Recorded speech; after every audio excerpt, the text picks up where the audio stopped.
It was a wet October night in 1955 when Evelyn Mercer locked up Rosie's diner for the last time. The jukebox had gone silent hours earlier, the rain tapping softly against the neon window as she wiped down the counter. Her apron still hung behind the register, her purse untouched in the back room. By sunrise, the sheriff found the door unlatched and the coffee still warm. The townspeople searched for a week, then stopped talking altogether. Years turned to decades, and the diner changed hands twice. The new owners painted over the tiles, bricked up a damaged wall, and swore they didn't know a thing about the girl who vanished. Then, during a demolition nearly 30 years later, a worker's hammer cracked the wall open and something metallic fell to the floor beside the dust. They said the town finally got its answer. But truth has a way of echoing long after confession. Before we begin, tell us where you're watching from today. And if you want more stories like this, don't forget to subscribe. The night air had turned to sleet by the time Evelyn Mercer drew the bolt across the front door of Rosie's diner. A hiss from the neon sign outside sputtered against the glass, bathing the counter in a dull red light. It was 11:45 p.m. The jukebox had gone quiet an hour earlier, leaving only the rhythmic tap of the rain and the hum of the cooler.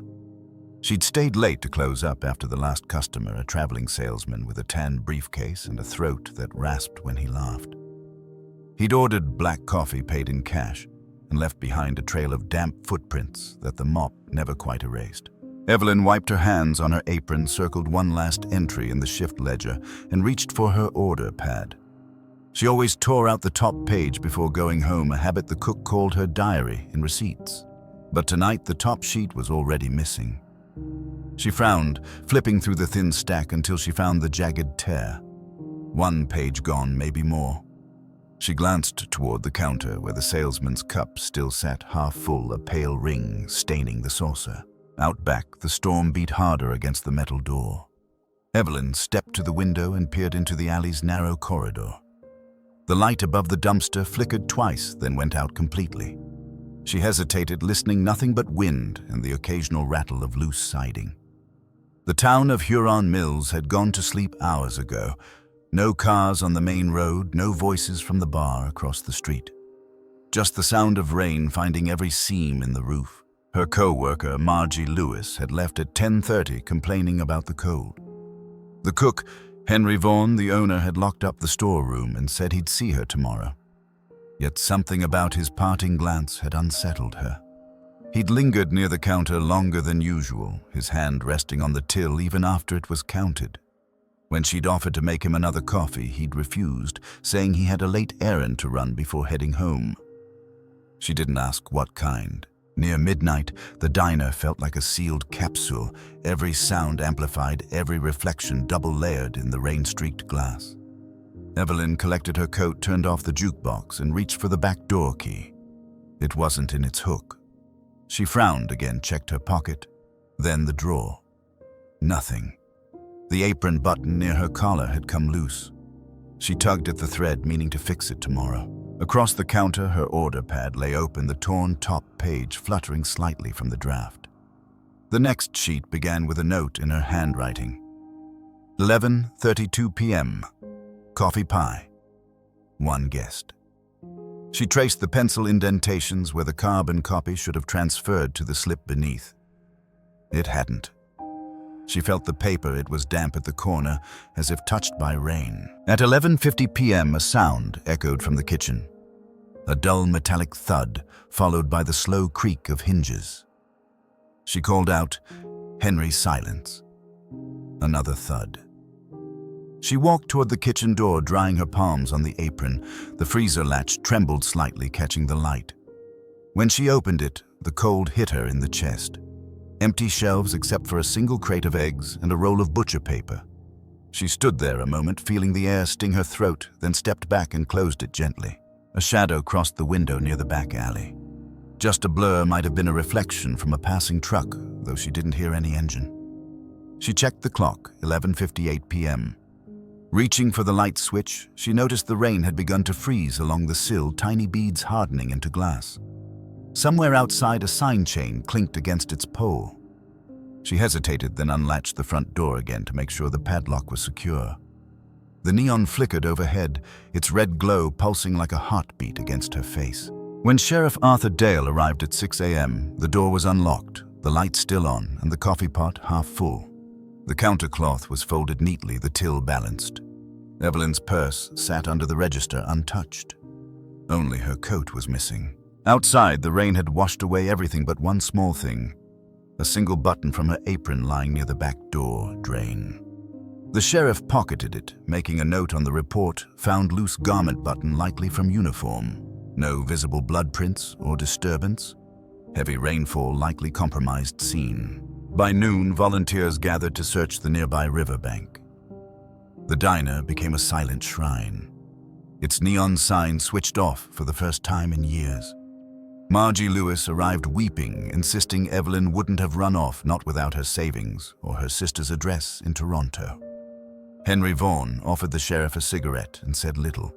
He stood by the counter, eyes on the missing order pad, his thumb tapping the wood in slow rhythm. No one noticed the torn slip under the counter curled from the damp. A few faint words were visible in pencil: "Tell him I stayed." Rain leaked through the roof that night, dripping steadily onto the linoleum.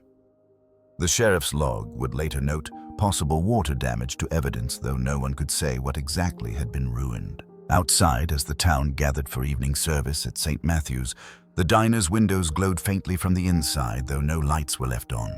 Some said it was reflection. Others swore they saw movement, a figure at the counter waiting for an order that never came. Rainwater dripped from the ceiling onto her unfinished order slip. By sunrise, the town of Huron Mills had already begun to whisper. News traveled faster than reason here. Before the sheriff finished his coffee, 3 versions of Evelyn Mercer's disappearance were already circulating across the grain elevator, the churchyard, and the single gas pump that marked the edge of town. Some said she'd eloped with the salesman who came through every Thursday, others that she'd fallen asleep waiting for the bus and wandered into the river fog.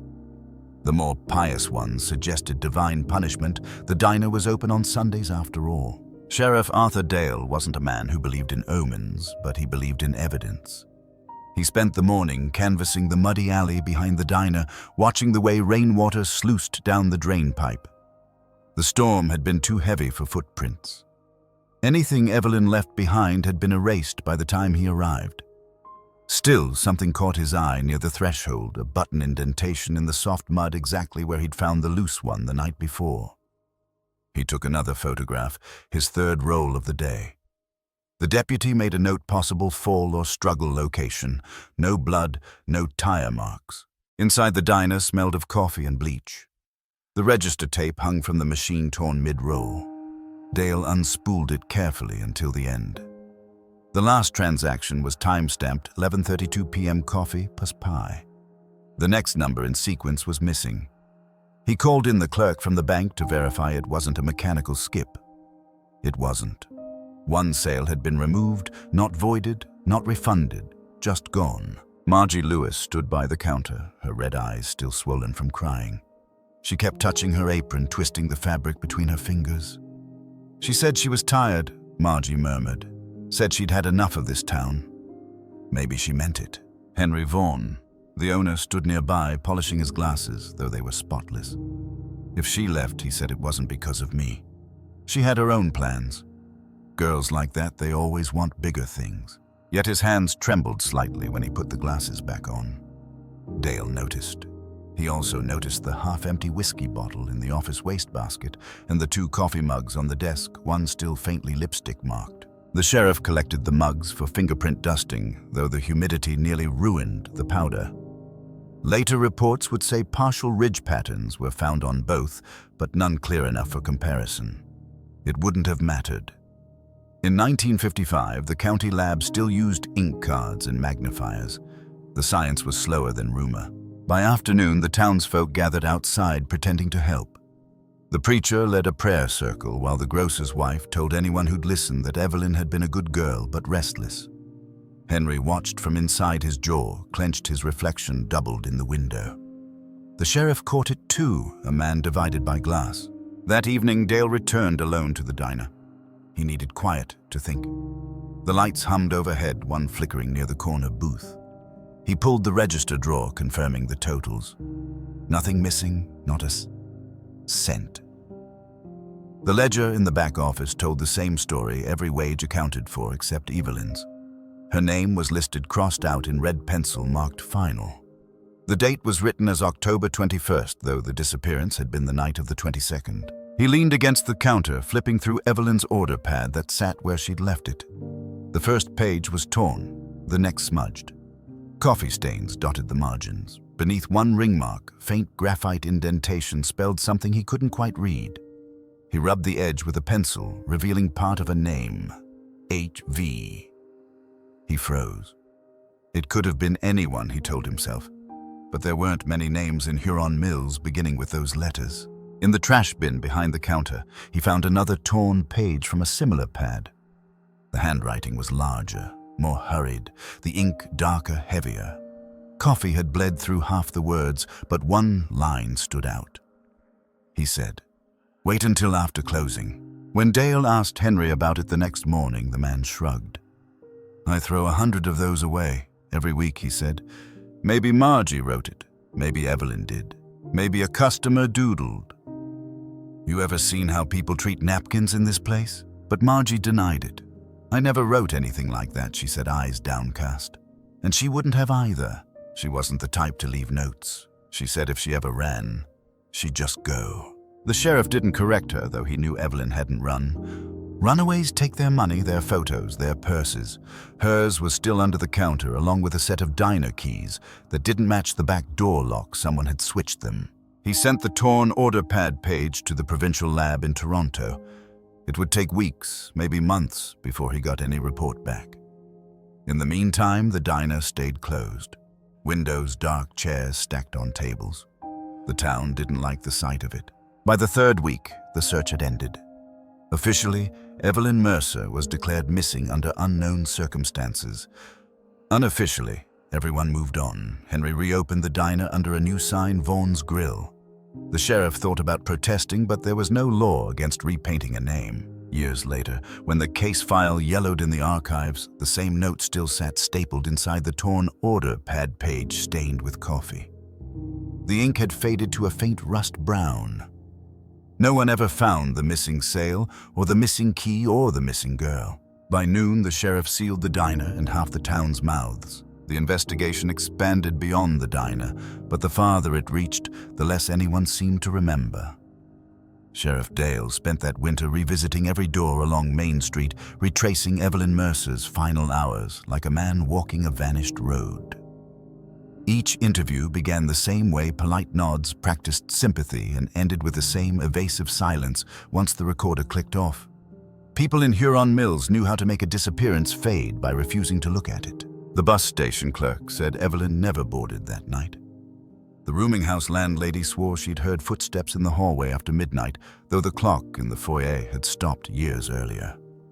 A mechanic remembered seeing Henry Vaughn's truck pass by the Sawmill Road around 11 p.m., headlights off, heading toward the river bend. Vaughn told the sheriff that was nonsense. He'd gone home early around 10-ish, he said, but the odometer in his truck suggested an extra 6 miles since the last refuel. Dale made a note, careful not to call it evidence. The more he asked, the more details unraveled.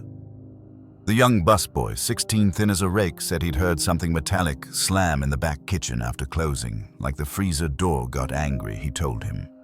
But he hadn't told anyone, not even Margie, because Henry told him never to repeat kitchen noises to the customers. When the sheriff opened the freezer himself, the air that poured out was sharp, dry, sterile.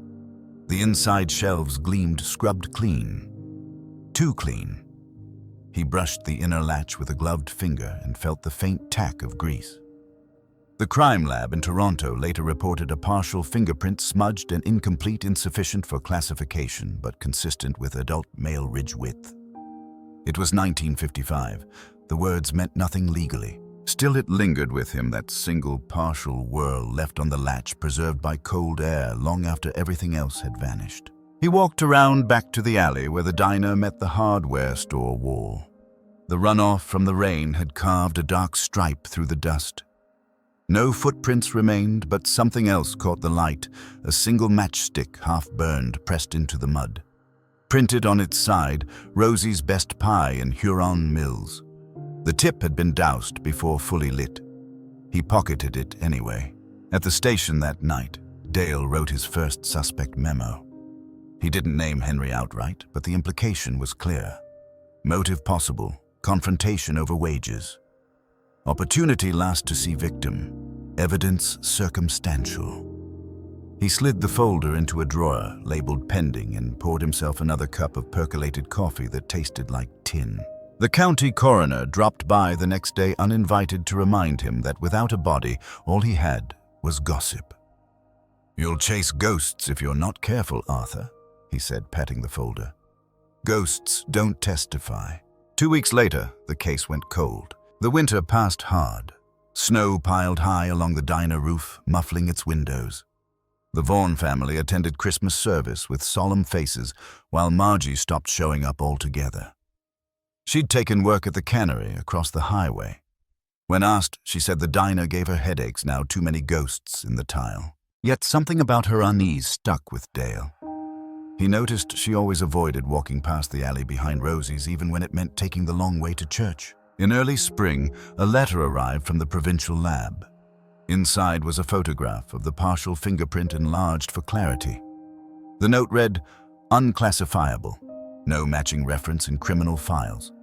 But at the bottom of the page in faint pencil, a technician had scrawled an observation smudge on inner freezer latch, suggests wiping pattern from inside outward. Dale read that twice. From inside outward. He drove back to the diner that night.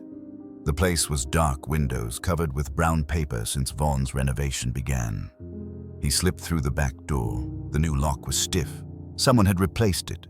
The freezer door still stood in the corner, dented where the old latch had been pried loose for cleaning. He reached out, traced the edge with his gloved hand, and noticed a faint scrape along the frame. Something wedged there once, then removed. He looked down at the floor and saw the faint outline of a square on the tile, a different shade than the rest, as if a mat or crate had sat there for years. Behind him, the drip of water echoed through the pipes. For a moment, he thought he heard footsteps in the hallway, slow, deliberate, like someone pacing the booths. He turned sharply, flashlight cutting through the dust, but there was nothing. Only the red reflection of his own beam in the window hovering over the word open, painted backward. When he returned to his car, he sat for a long time before starting the engine. In his notebook, he wrote a single line beneath the day's date. The freezer knew more than anyone else in town. Inside the diner, the smell of bleach lingered longer than the cold. Winter faded, but the silence didn't. By spring, the case of Evelyn Mercer had become part of Huron Mills folklore, repeated in grocery aisles, softened at kitchen tables, and ultimately flattened into the moral of a small-town cautionary tale. She'd become that girl from the diner, a parable about restlessness and consequence. When the annual fair rolled through, children dared each other to touch the diner's back door after dark, whispering that her ghost still waited behind it. Apron still tied. Coffee still warm. Sheriff Dale transferred to another county the next year. The files stayed in Huron Mills, stacked among old property disputes and missing cattle reports. When he left, he told the new deputy to keep it open just in case. But no one ever called again. By the late 1960s, the diner had a new sign, new owners, and the same foundation. Evelyn's name had been reduced to an occasional church whisper, half pity, half judgment. In 1967, when the new owners refurbished the place, they removed the old tiles and found the faint trace of water damage along the north wall streaks, shaped like handprints but baked into the plaster. They patched it, painted over it, and kept serving coffee. For a decade, the diner flourished. Truckers stopped in off the highway, families came after Sunday service. Teenagers carved initials into the booths. Then, in 1972, after the second owner's bankruptcy, it closed again. The building sat empty, windows, dusted, opaque sign rusting away. Somewhere between the shuttering and the real estate auction, the original police negatives were misplaced. When the Provincial Archive did its first audit in 1979, the box labeled Mercer E contained only 3 photographs, 2 of the alley, 1 of the counter. The fourth, the one that should have shown the freezer interior, was missing. It wasn't rediscovered until 1985. A clerk sorting through the county's storage basement came across a faded envelope marked, "Do not file duplicate." Inside was a single Polaroid edges yellowed image, fogged but still legible. The shot had been taken during the initial search, the diner kitchen wall stripped to bare plaster. But one corner of the photo caught Detective Irene Callow's attention when she reopened the case decades later, a small object pinned under a coffee mug on the counter. A page torn from an order pad. The ink was faint but visible. 11:32 p.m. coffee pie. One guessed. The same timestamp found in the 1955 register tape. At first, she thought it was coincidence, maybe a reused prop from inventory. But when she compared the image to the evidence logs, there was no mention of any order pad being collected. It had simply vanished between the night of the disappearance and the morning of the search. Yet here it was, photographed frozen in time beside a mug no one had thought to tag. Callow ordered a chemical scan on the Polaroid to confirm authenticity. The film type dated to the late 1950s, too early for a forgery, too recent for the original investigation.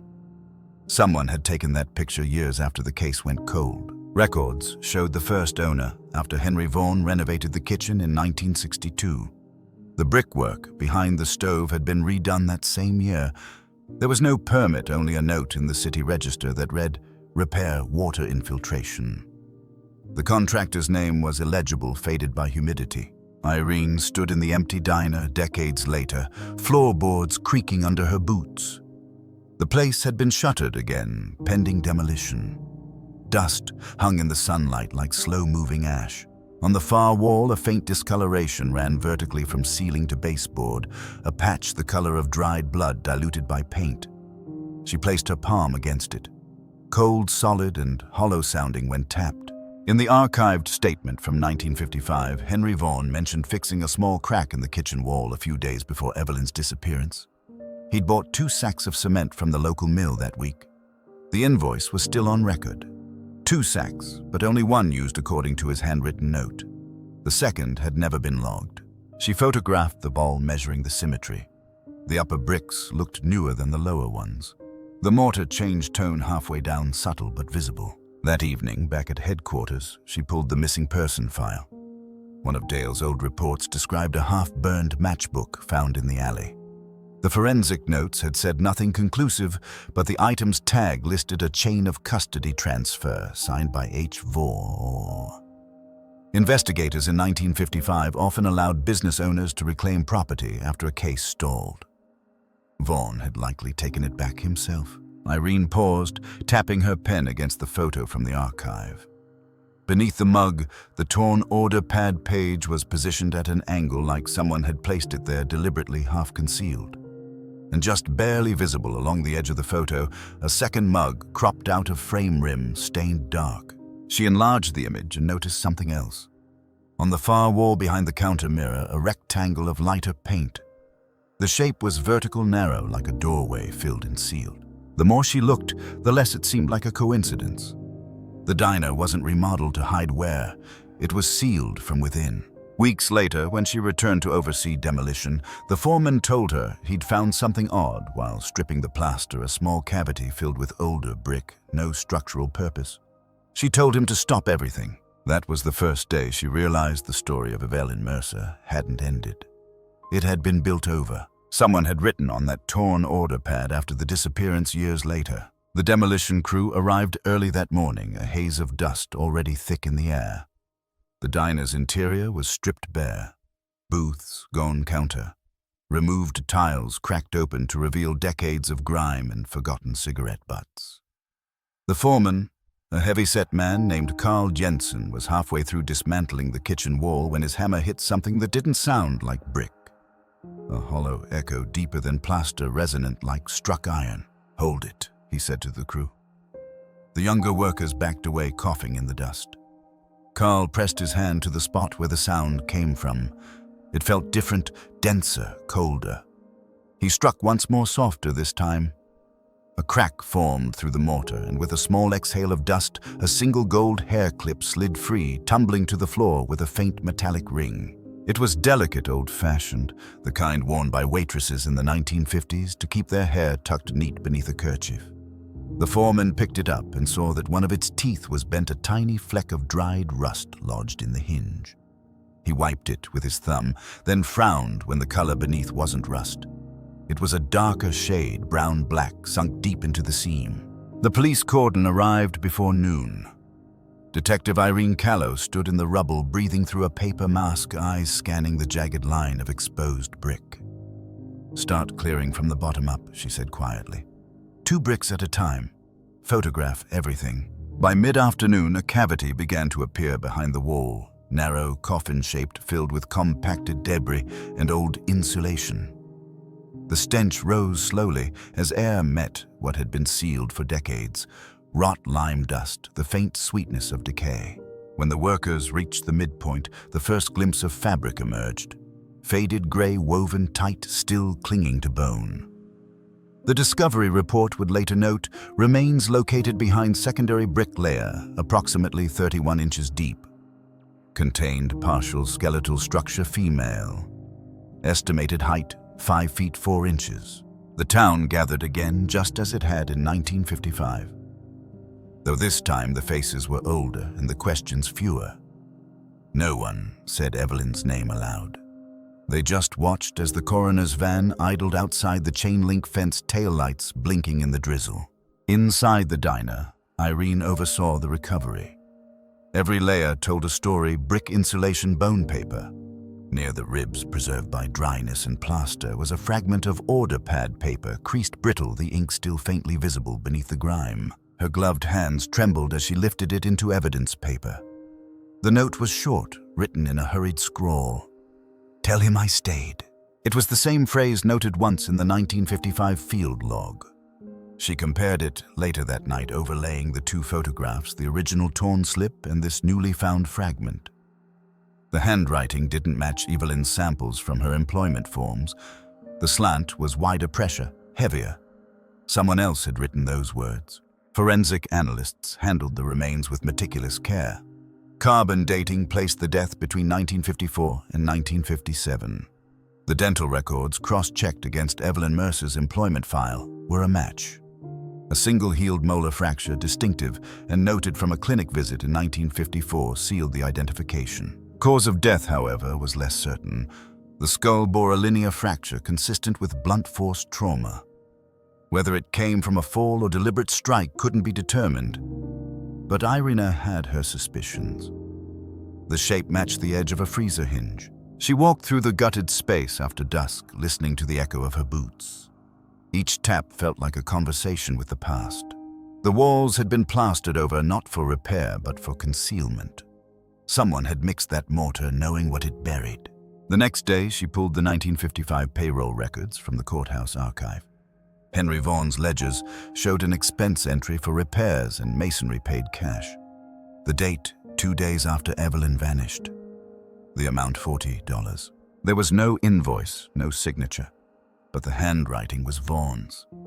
The loop of the R in repairs matched his business license application from 1950. When she cross-referenced the permit file, she found another irregularity. The inspection clearance for that wall had been marked complete by the town clerk, signed by Vaughan himself. It was a self-approved repair. No oversight, no witness, no photographic record. The physical evidence now spoke louder than any confession could. The diner's foundation, the missing girl, the sealed bricks, all lined up like an unspoken ledger of guilt written in concrete. Still, the question remained, who wrote the message on the order pad? "Tell him I stayed." The forensic linguist at the provincial lab confirmed the paper stock dated back to the 1950s, but had absorbed residual ink compounds from the 1960s, likely from humidity exposure or storage contact, meaning someone had handled it long after Evelyn's death. That night, Irene sat in her motel room, the evidence folder open across the bed. The gold hair clip lay sealed in a clear pouch, catching the lamplight. The clip had once held back a young woman's hair as she served pie and coffee to strangers. Now it gleamed like a tiny relic, mute and accusing. She stared at the scrawled phrase through the glassine sleeve. "Tell him I stayed." In the quiet hum of the motel's radiator, she whispered to herself, Stayed where? Outside, the drizzle thickened into rain, tracing slow paths down the window like the ghosts of words trying to reappear. The handwriting wasn't Evelyn's. Detective Irene Callow began with the living. In a town like Huron Mills, truth was measured not by memory, but by what people could still bear to say aloud. Nearly everyone connected to the diner was either dead, relocated, or too old to speak above a whisper. Yet Margie Lewis, now 83, and confined to a nursing home just outside Kitchener, still signed her name in careful cursive. When Irene called, the nurse said she rarely talked about the diner years. That changed the moment the detective mentioned Evelyn's name. She was kind, Margie said softly, hands twisting in her blanket. Too kind. She thought loyalty was something you could earn if you stayed late enough and smiled long enough. That night she said she was done pretending. Irene recorded the interview. The old woman's memory came in bursts, voices, laughter, the rattle of plates. But one fragment stood out. Margie recalled Henry Vaughan closing early, muttering about inventory, and asking her to leave before Evelyn. He said the register was off, she said, but I knew he just didn't want me there. When Irene asked about the note found in the wall, Margie's face changed. I never wrote anything like that, she said too quickly. You hear me? Never. That girl was scared. You can't fake scared. Later that afternoon, Irene sat in her car outside the facility, re-listening to the tape. Margie's denial was sharp, immediate too, practiced. She decided to test it. Back at headquarters, she retrieved an old receipt from the 1950s diner payroll records, Margie's signature scrawled across the bottom. Forensic handwriting analysts ran a comparative pressure test against the note recovered from the wall. The slant, the loop, the pen pressure, they matched. The report's conclusion read, probability of authorship exceeds 95%. The handwriting on the note was Margie's. When Irene returned, the next day, Margie refused to see her. The nurse said she'd been agitated all night, muttering about bricks and forgiveness. At 3 a.m., she'd torn a photograph from her nightstand, a black and white snapshot of the diner crew, 6 people lined up under the neon sign. Evelyn stood in the center, her smile small but certain. Margie had scribbled over the right side of the photo where Henry stood, the ink so heavy it tore the paper. Within a week, Margie suffered a minor stroke.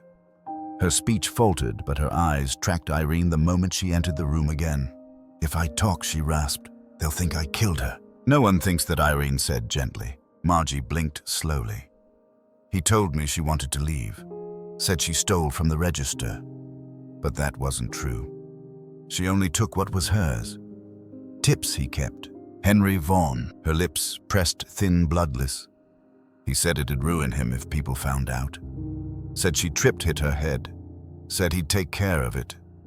I didn't help. I just watched. You wrote the note. Margie didn't answer. She stared past Irene toward the window where winter sun fell through the blinds, like pale stripes on her face. Then she said almost to herself, he promised to fix it. He always fixed things with cement. When Irene asked what that meant, Margie only repeated the word cement until her voice became a whisper. The interview ended there. The next morning, the nursing home called Margie had passed in her sleep. The coroner's note listed cardiac arrest, but Irene couldn't shake the timing. 2 days after confirmation of the handwriting, the one surviving witness was gone. At the precinct, she placed the order pad fragment beside the original payroll slip from 1955. The ink tones identical. Same brand of ballpoint, same oxidation streaks. Someone had kept that pad all these years close enough for it to absorb the same environmental trace as the ledger in Vaughan's office. That evening, she walked back through the old diner shell. The crime scene had long been cleared. The remains transferred, the bricks stacked neatly in evidence crates. She paused where the kitchen wall once stood. The cavity was gone, replaced by daylight spilling through the demolished frame. In the corner, on a patch of cracked linoleum, she noticed something dull glinting beneath plaster dust. She crouched and picked it up, a small brass pencil, the kind waitresses used to fill out orders. Engraved faintly along the side were the words, "Property of Rosie's Diner." The eraser was worn to the metal. The tip still carried the faint graphite line of a single unfinished letter, H. Irene bagged it carefully. That night, she updated her report. Under key exhibits, she added a new entry. Recovered order pad, fragment author, Margie Lewis deceased. Message indicates complicity and post-incident contact with evidence. Origin unknown. She closed the file and leaned back in her chair. Through the blinds, the reflection of the overhead light stretched across her face like stripes of memory. Half shadow, half revelation. The order pad had started as routine, a waitress's shorthand. Nothing more. Now it was the only remaining voice of the dead, whispering through handwriting and dust. Outside, snow began to fall again over Huron Mills, covering the demolished diner lot in white silence. Margie denied ever touching that pad. Detective Irene Callow spent the following week buried in the courthouse archives, a narrow room that smelled of mold and ink. She'd already proven who wrote the note. Now she needed to understand why. Margie Lewis had claimed innocence, yet her words he promised to fix it echoed through every report. The sheriff's old files hinted at money troubles, though none of them ever tied directly to motive. Irene began looking for patterns in ledgers, not confessions. The town's municipal clerk, a stooped man with rheumy eyes, retrieved a set of microfilmed tax records from 1955. As the machine whirred, numbers flickered in blue light across the war fuel expenses, repair permits, and payroll sheets from Vaughn's Grill. One entry froze her. Under staff payments, the column for Evelyn Mercer read zeroed final. The ink was faint, overwritten with a heavier line, and the words settled. She pulled the hard copy from storage and ran her finger over the indentation. The pen stroke wasn't Vaughn's, too sharp, too deliberate. The signature beneath, however, was his. Another discovery lay folded in the same file, a cash ledger from the diner's safe listing weekly deposits. In the final week of October 1955, a withdrawal of $20 was recorded with no recipient. A marginal note read, "Special pay." Beneath it, the initial H. Irene compared the ink against known samples from Vaughn's correspondence and confirmed a match. The same fountain pen had written both same blue iron gall ink, same distinctive drag at the loop of each Y. But what struck her most was what she found next. Tucked behind the ledger was a church receipt for the donation of kitchen fixtures made 3 months after Evelyn's disappearance, signed by Reverend Samuel Brent. The donated items were listed simply as freezer door shelf brackets, old hardware. She traced the receipt to St. Matthew's Parish records. The church treasurer's minutes for that year mentioned receiving reclaimed materials from Vaughn's Grill, though the freezer door was never installed. It had been sold for scrap in the following spring. The freezer door, the very object that could have held the first forensic truth, had been disposed of under the church's name. That evening, Irene drove out to the site of the old parish. The wooden chapel still stood leaning slightly toward the graveyard behind it. The priest who answered the door was new, young, polite, unaware of the building's past. He led her to the basement records, where mold crept up the boxes. There she found another curious artifact, a small notebook bound in cracked leather labeled Inventory and Donations. Inside were handwritten notes in 2 styles. The first, neat clerical, belonged to Reverend Brent. The second, slanted and irregular, was unmistakably Margie's. She'd worked part-time as a parish volunteer. Next to the line about the freezer hardware, her signature appeared again. When Irene flipped to the back of the notebook, a single loose sheet fell out. It was another page from an order pad, folded twice. This one was blank except for a faint grease smear and a graphite number 32 penciled in the corner. She held it under the lamp and the indentations became visible. He said it was an accident. The handwriting again was Margie's. Back at the lab, ink chromatography confirmed that the graphite residue came from the same type of pencil used in the diner at the time standard issue from the local supply store, discontinued in 1957. Irene placed the new page beside the first 2 fragments, aligning their torn edges. Together they formed the top of a single pad, 3 sheets missing from the original. The pad that had begun Evelyn's last shift. At this point, Irene knew the truth had never left town. It had simply changed paper. She searched Evelyn's boarding room records, next now held by the county archive.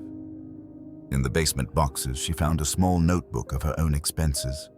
Shifts, grocery lists. On the last page, dated the week before her disappearance, Evelyn had written, "Confront Henry. Tomorrow, remissing wages." The ink was pale, but under ultraviolet light. One line glowed brighter. "If he lies again, I'll tell the priest." Irene sat there for the long moment, notebook open across her knees, the hum of the fluorescent bulb filling the silence. The town's moral gatekeeper and its diner owner were linked by more than convenience. They were bound by secrecy. The next morning, she met with the regional prosecutor. "You think the priest was involved?" he asked. "I think he knew what happened," Irene said, "and he helped bury it, literally." That afternoon, she drove back to Huron Mills. The winter fog clung low over the demolished diner site. At the edge of the rubble, a fragment of tile still bore the faded imprint of boot soles, someone's shoes pressed into wet grout decades earlier. She crouched down, brushing dust aside. Embedded in the tile was something small and fragile. Torn carbon copy from an order pad, half blackened by time. She eased it free with tweezers. Under magnification, faint text appeared, "Coffee pie, one guest." The same order as the ledger's final missing entry.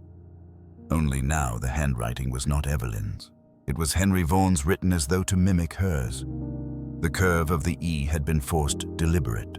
He'd recreated the last order himself. Later, back at her desk, Irene placed the carbon sheet atop the ledger photo. The ink lined up perfectly. Vaughan had falsified the sale covering the moment of her disappearance with an entry that made it seem like nothing unusual happened. At the bottom of the ledger, beneath a line item for cash wages, Irene saw the final note in his hand.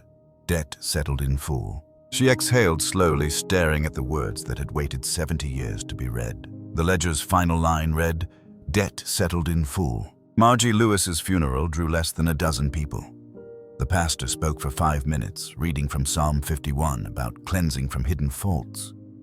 Irene sat in the back pew, notebook balanced on her knee, taking no notes at all. She'd come only to observe who attended, who avoided, who lingered. She noticed an old man near the doorway, stooped but alert, his face partially hidden by a flat cap. He left before the final hymn ended, slipping a folded paper into the collection tray as he passed. The usher collected it absent-mindedly. Later, Irene asked to see it. The note was written on the back of a church program, the same type used every Sunday. One side listed the hymns, the other bore a short message in shaky cursive. She wasn't supposed to die there. The ink was fresh. Forensic testing later revealed a partial fingerprint on the edge of the paper, a ridge pattern identical to one found decades earlier on the inside of Henry Vaughan's truck door.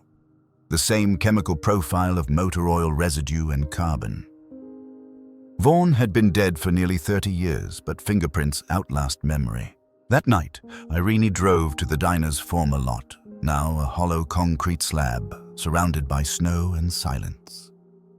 She stood where the wall once was and stared at the outline of shadow that marked where sunlight never quite reached. Something about the church program haunted her more than any corpse could. Vaughan's fingerprint on a fresh object impossible unless the paper had been handled long ago and saved until now. She called the nursing home to check whether Margie had left any personal effects. The nurse hesitated. "There's a shoebox," she said. Her niece didn't want it. Inside the box, faded photographs, ration stamps, and a folded church program identical to the one Irene had received. Only this one had Evelyn's name handwritten beneath the list of donors, "In loving support, Miss Evelyn Mercer." Someone had added it years after her disappearance.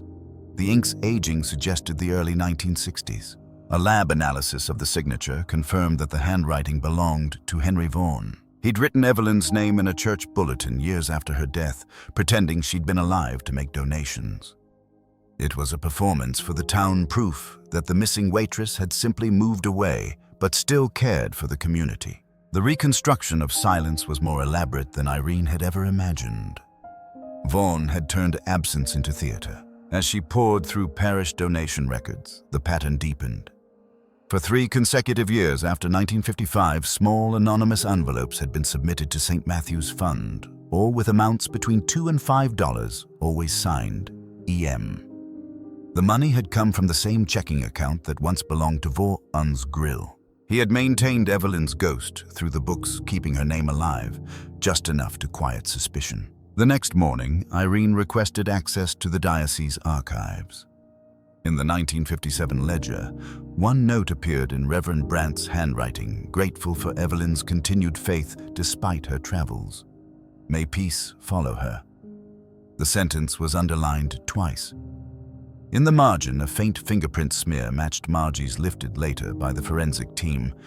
She had handled the ledger herself. Irene's theory solidified. Henry Vaughan had killed Evelyn Mercer, sealed her inside the wall, and enlisted Margie's silence with threats or guilt.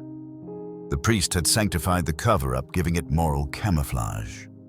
Together, they'd built an ecosystem of denial, a small-town communion of complicity. That evening, Irene visited the rectory again. The current pastor, Father Doyle, met her at the door with unease. "You're looking for Brandt's things," he said. "Most were burned when he died. He requested it himself." "Did anything survive?" "Only what the Church Council deemed historical. His sermons, mostly." In a dusty drawer, she found one such sermon dated December 1955. The passage described a fallen sister who brought temptation into honest work and a man who built his own wall of repentance. The handwriting wavered uneven as if the writer's hands shook. Irene turned the page. At the bottom, scribbled faintly in pencil, were initials HV. She stared at the letters until her reflection blurred in the paper's yellowed sheen. The wall of repentance, it wasn't metaphor, it was instruction. Back at headquarters, she laid out the evidence timeline on her desk. October 1955, Evelyn disappears. November 1955. Vaughan repairs wall, pays cash. December 1955. Reverend Brandt delivers sermon referencing wall of repentance. 1956 to 1958. Church donations signed EM with Vaughan's fingerprints. 1962, diner renovation conceals wall further. 1985, first photo surfaces showing torn order pad under mug. 2023, wall opened, remains found.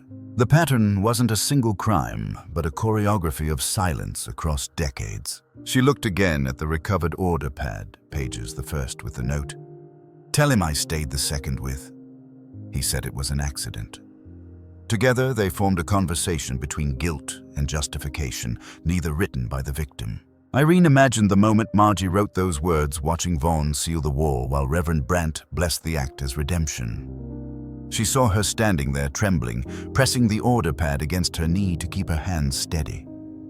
A single tear might have fallen, staining the edge, the same faint smudge the lab later identified as water-based, not ink. As she closed her notebook, Irene realized the true horror wasn't in the killing, but in the years of civic choreography that followed the collective decision to let a woman's absence become decor. Her phone buzzed that night with a message from the lab. The two fingerprints from the church program and the truck door were confirmed identical, but with an additional finding. On the same paper, faint traces of older ink impressions spelled out two initials, ML. Margie had handled the same program years earlier. Her handwriting kept appearing after she was gone. The foreman who bricked the wall was still alive. His name was Harold Crane, 87, now nearly blind, living in a small bungalow north of Barry. Irene found him through a half-legible signature on the original masonry permit. When she arrived, his daughter met her at the door and said he didn't remember much of anything anymore. But when Irene mentioned Vaughan's grill, the old man's posture stiffened. He invited her in. The house smelled faintly of linseed oil and old plaster, the scent of a lifetime spent around walls. On the kitchen table, his hands rested over a faded blue envelope marked 1955 job logs. Inside were brittle pages of lined paper covered in pencil notations, measurements, deliveries, names. "You did some repair work for Henry Vaughan that autumn," Irene said. "Yeah," he said, voice gravelly. "Small job. Said there'd been water damage. Paid me cash, $40. Back then, that was fair." She nodded. "Do you remember anything unusual?" He paused. "He wanted it sealed fast. 2 layers inside and out. Said it was for insulation. Told me to bring no helper work alone. Did you see what was behind the wall before you closed it?" His eyes drifted toward the window. "Didn't want to," he said after a long silence. "He told me not to look, but I heard something metal, maybe glass. A sound like when you drop a cup in a sink. Irene waited. I thought it was odd, he continued. He handed me the bricks himself, one by one. Kept humming that song they played on the jukebox, the one about crying in the rain. After we were done, he gave me an envelope and said, "Forget this one, Harold." She showed him a photo of the hair clip found in the wall. His face tightened. "That was hers," he murmured. He said she lost it in the kitchen. I knew her, nice girl. Always said thank you. When she asked if he'd ever told anyone, he shook his head. Who'd believe a mason over a business owner? Folks trusted him more than the sheriff. Before leaving, Irene asked if he kept any receipts. He pointed toward the envelope. Inside, folded between the job logs, was a payroll slip typed, dated October 24th, 1955. The payment was recorded as damage repair.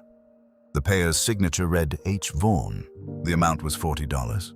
The receipt matched the entry in Vaughn's ledger. At the bottom, Harold had scribbled something faintly in pencil. Said to keep quiet.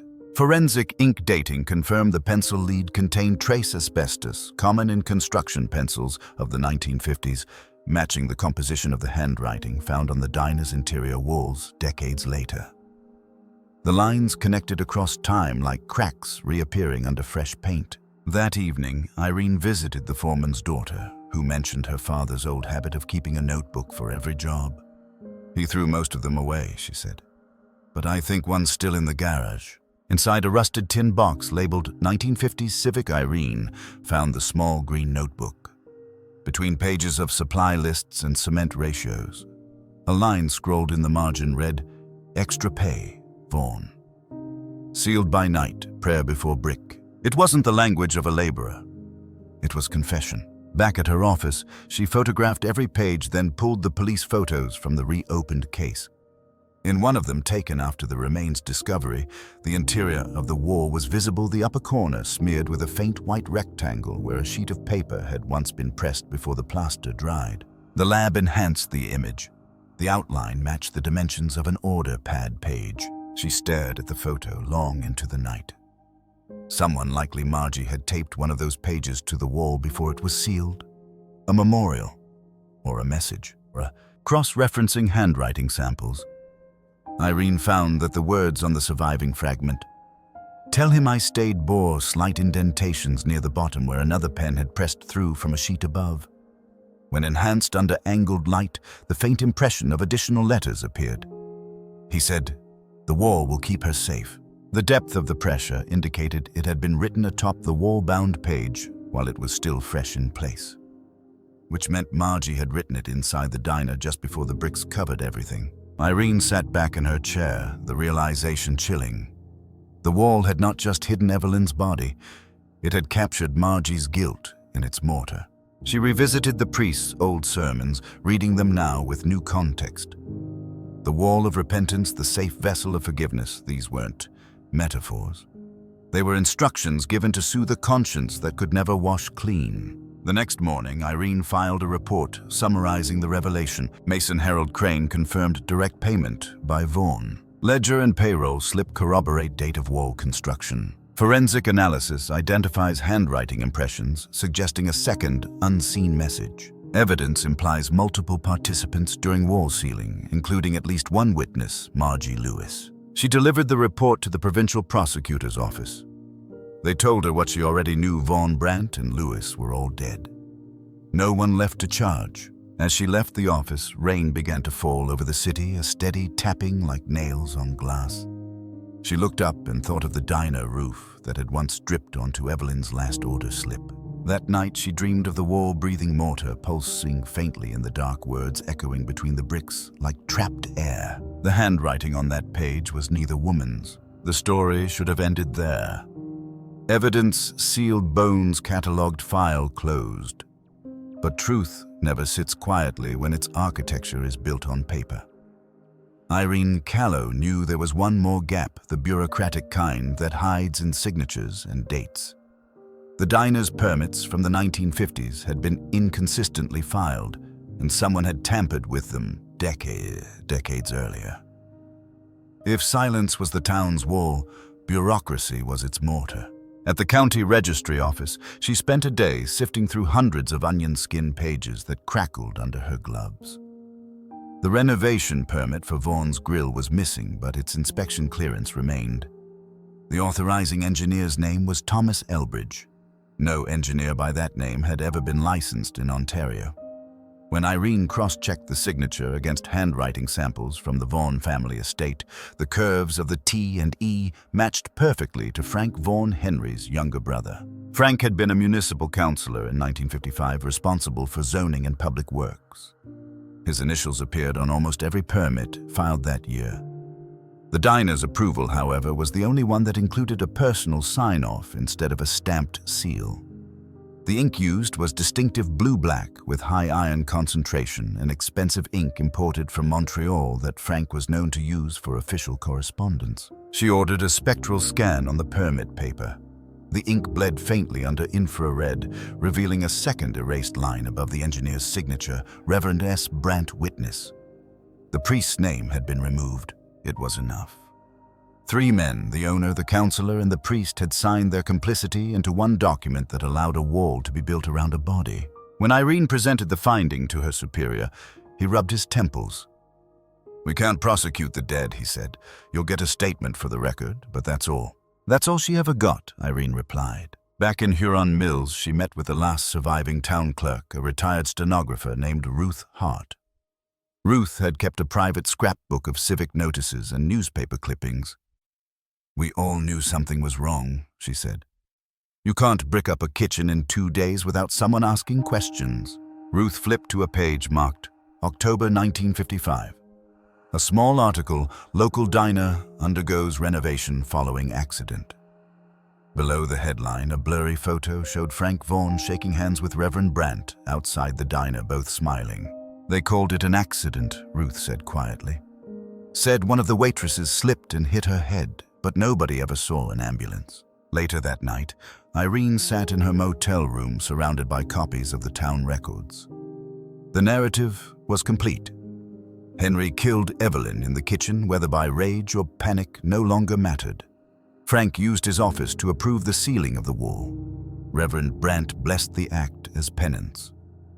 Margie wrote their lie in shorthand on the order pad, preserving guilt in paper fibers that outlived them all. But there was one last object she couldn't stop thinking about, the original order pad, the one Evelyn had used the night she vanished. The pad had vanished from evidence in 1956, its chain of custody broken. Then, according to the 1978 donation list, a bound memo book matching its description was quietly transferred from a private estate to the town's historical archive. Donor Estate of F. Vaughan. She requested the box. The curator hesitated, saying it hadn't been catalogued yet. When they opened it together, the air smelled faintly of mildew and old carbon. Inside lay the pad, edges curled, last few pages blank but indented.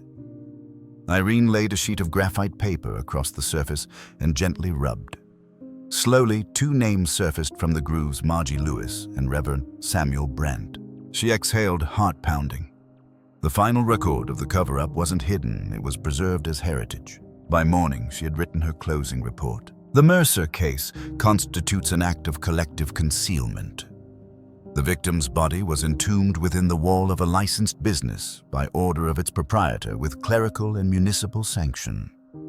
The falsified inspection permit, later authenticated through ink and signature analysis, constitutes post-mortem administrative complicity. The prosecutor signed it without comment. The file was stamped, "Case resolved." But Irene couldn't leave Huron Mills yet. She drove to the edge of town where a new diner had been built on the same foundation. Its windows glowed amber in the rain. She parked outside and watched as families ate under fluorescent light, unaware of the history beneath their feet. When she walked inside, the waitress handed her a laminated menu. On the counter near the register sat a replica order pad, red binding, same brand, same font. She touched its corner lightly. The manager came over. "We found an old one when we built this place," he said. "Kept it for luck." She smiled faintly. "You should archive it," she said. "Some stories are heavier than they look." Back in her car, she opened her notebook and wrote the last line of her report by hand. History forgives faster than people do.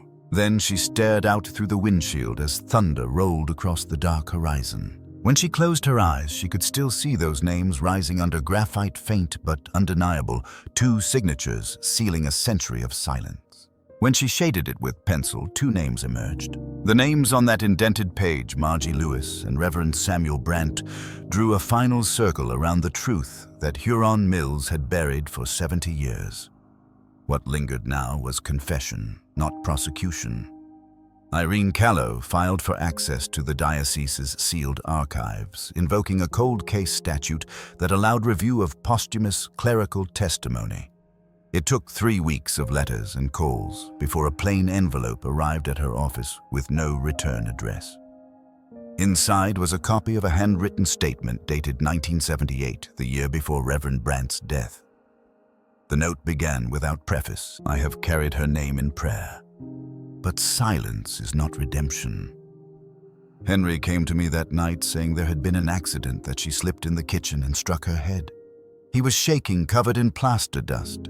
He said God would forgive him if no one else found out. I told him to build a wall. I told him to cover her, and we would cover him with grace. I blessed the bricks myself. Irene read the lines twice, the pen trembling faintly at every downward stroke. The priest's guilt was explicit, but there was more. On the second page he wrote, "Margie saw everything. She wanted to go to the sheriff, but I said the law would ruin us all. We made a covenant of silence. I told her to write that she stayed. I meant stay quiet, not stay buried. That sentence I told her to write that she stayed changed everything. The note in the wall had not been Evelyn's farewell. It was a command turned into obedience." The diocesan archivist confirmed the statement's authenticity through ink analysis and signature verification. It had been witnessed by the same notary who handled the parish's property deeds. Forensic comparison of the paper fibers to other 1970s parish documents confirmed it had never been tampered with. Irene attached the confession to the case file. With it came the last physical evidence, the DNA report on the gold hair clip. The hair shaft contained mitochondrial markers, matching a surviving cousin of Evelyn Mercer identified through ancestry records. There was no longer any doubt the remains behind the wall were hers. Cause of death: cranial trauma. Consistent with a strike from a heavy object approximately 4 centimeters in width, the precise measurement of the freezer hinge recovered from the diner's 1962 renovation scrap inventory. The coroner's supplemental note added that microscopic plaster residue found in the skull fracture matched the composition of the diner's wall mortar, meaning the wound occurred before burial. The crime was solved in every forensic sense, yet the town treated the news like an unwelcome resurrection. Reporters called, but residents gave no comment. The new diner owner posted a polite statement about respecting history. The church bells rang that Sunday as usual. A month later, Irene sat in the back row of the county courthouse as the coroner's inquest formally read its conclusions. There were no defendants to face only documents and names. The jury foreman's voice echoed flatly. "We find that the death of Evelyn Mercer was caused by blunt force trauma inflicted by Henry Vaux, abetted in concealment by Reverend Samuel Brandt and Margie Lewis, with administrative falsification by Councillor Frank Vaughan. All deceased. No applause, no outrage, just the shuffle of papers. Justice technically complete." Afterward, the prosecutor placed the evidence exhibits on the table for final archival transfer. Among them was the diner's order pad sealed in clear glass. The top page bore the graphite ghost of its final words. Exhibit 12. The symbol that had carried the case from disappearance to revelation. Irene stood at the back, watching as the clerk labeled each box hair clip permit order, pad confession. She thought about how each had once been ordinary, a tool, a paper, a form, until they became reliquaries of guilt. Later, she drove back to Huron Mills for the memorial dedication. The town had agreed reluctantly to place a plaque near the rebuilt diner. The inscription read, "In memory of Evelyn Mercer, 1932-1955. May the walls we build never hide the truth again." Old rain stains darkened the edges of the plaque before the ceremony even ended. That evening, Irene visited the cemetery. Snow drifted between the headstones, erasing names as it fell. She traced her glove over Evelyn's new marker, the letters still sharp. The wind hummed through the spruce trees like a low hymn. When she returned to her car, she opened the recorder and dictated her closing memo. Case resolution. Mercer Evelyn. Confirmed homicide. Collective concealment by community figures. Psychological observation absence becomes comfort when truth threatens belonging. End of report. Then she hesitated, switched the recorder off and whispered into the silence, "She didn't stay." You kept her. At headquarters the next day, she signed the last line of the file. The words blurred slightly where the ink met her hand. She folded the report and slipped it into the evidence crate. The verdict named no murderer, only those who stayed silent. The rebuilt diner opened on a bright spring morning, sunlight cutting clean through its spotless windows. New name, new paint, same foundation. The air smelled of coffee and lemon disinfectant, not ghosts. Families filled the booths, unaware that beneath the tiles lay the footprint of another era, one built over with bright colors and good intentions. Detective Irene Callow stood outside, coat collar turned against the wind, watching steam curl from the kitchen vents like a quiet exhale. She didn't go in. At the edge of the parking lot stood a modest memorial, a brass plaque fixed into granite polished to a dull gleam. The words were short, factual, stripped of drama. Evelyn Mercer, 1932-1955. Discovered, 1985. Identified, 2023. Below that, the inscription the council had approved without enthusiasm. Truth endures where memory fails. People read it once, nodded, and moved on. Irene remained until the afternoon crowd thinned. She walked to the back of the building, to the alley where it had all begun. The old drainage grate was still there, though the metal had rusted through in places. She crouched and ran her hand along the brickwork new mortar where the wall had been rebuilt after the excavation. The bricks were paler here, almost pink in the light. If you pressed your ear close enough, the hum of traffic overhead blended with a deeper resonance from the pipes. Inside, the owners had agreed to donate several artifacts to the provincial archive. The recovered order pad, the hair clip, a length of freezer hinge, and the final coroner's report. Each item now sat under glass in the county museum, labeled not as tragedy but as local history. Visitors paused politely, then continued toward a brighter exhibits. For Irene, closure wasn't a feeling. It was paperwork, but sometimes late at night she thought of how every lie in this case had begun with something practical.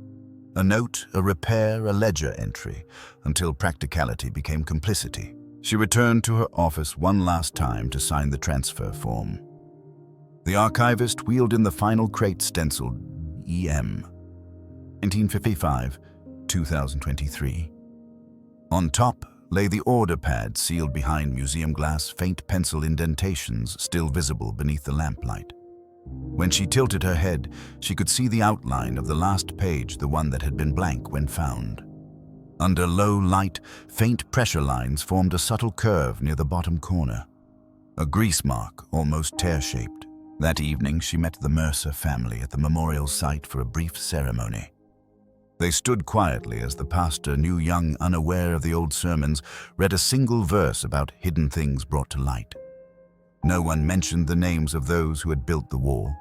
It wasn't denial this time, just fatigue. After they left, Irene stayed behind, listening to the sound of rain beginning on the new roof. It was soft, rhythmic, the same kind of rain that had fallen the night Evelyn disappeared. Water gathered along the eaves and traced its way down the fresh brick, seeping into the same porous mortar that once sealed her silence. She thought of how history repeats its rituals even when no one intends it to. The following morning, she filed her final memo. The summary was clinical. Investigation concluded. All principal subjects deceased. Judicial closure achieved. Community memorial established. Recommend long-term preservation of exhibits for educational purposes. She added one line at the bottom, a personal note not required by protocol. Every town has a wall. Some are just harder to hear through. Months later, tourists would comment that on wet days, the bricks behind the new diner seemed to darken in uneven patches, as if something beneath them absorbed more than its share of the rain. The local paper called it moisture variance. The owners said it was nothing, but Irene knew better. The human voice doesn't vanish. It settles into places. The diner stood clean and bright, serving coffee over the same ground where confession once hardened to stone. Each drop of rain carried an echo, faint and rhythmic, like tapping from behind plaster. She turned her collar up again, stepped into the drizzle, and looked back only once. Beneath the new bricks, the wall still hums when it rains.